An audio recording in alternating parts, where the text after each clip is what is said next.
L'entraînement, c'est une adaptation de l'organisme pour améliorer la performance physique.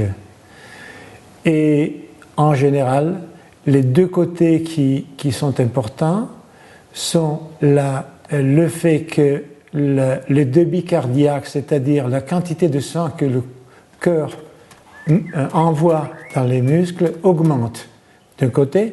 De l'autre côté, les muscles deviennent plus capables d'utiliser l'oxygène qui leur arrive par le sang.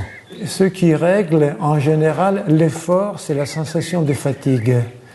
C'est une sensation assez complexe que beaucoup de monde ne connaît pas parce qu'on n'a jamais fait de l'exercice physique.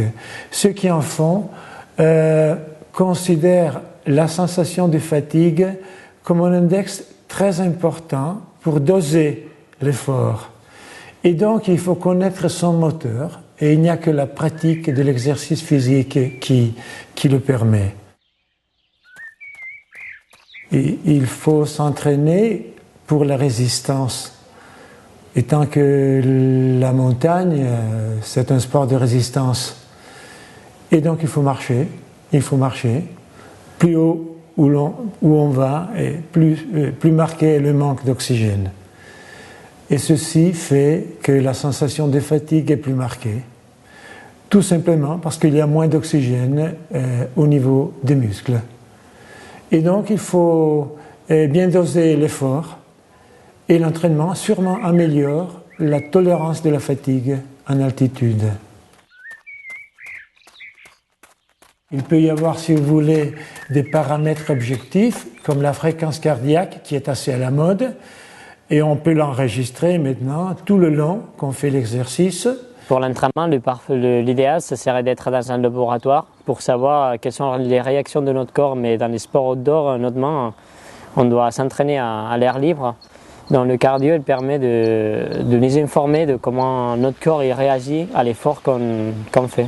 Ça permet d'éviter des risques, notamment quand on est en montagne. Si beaucoup de fois, avec l'excitation, avec l'oubli, on part trop vite et même si on se sent bien, on est dans des intensités qu'au bout de 3 à 4 heures, on va être épuisé. Avec les cardio, ça nous permet de savoir qu'on doit aller plus doucement pour durer plus longtemps. Il faut prendre la fréquence cardiaque avec une certaine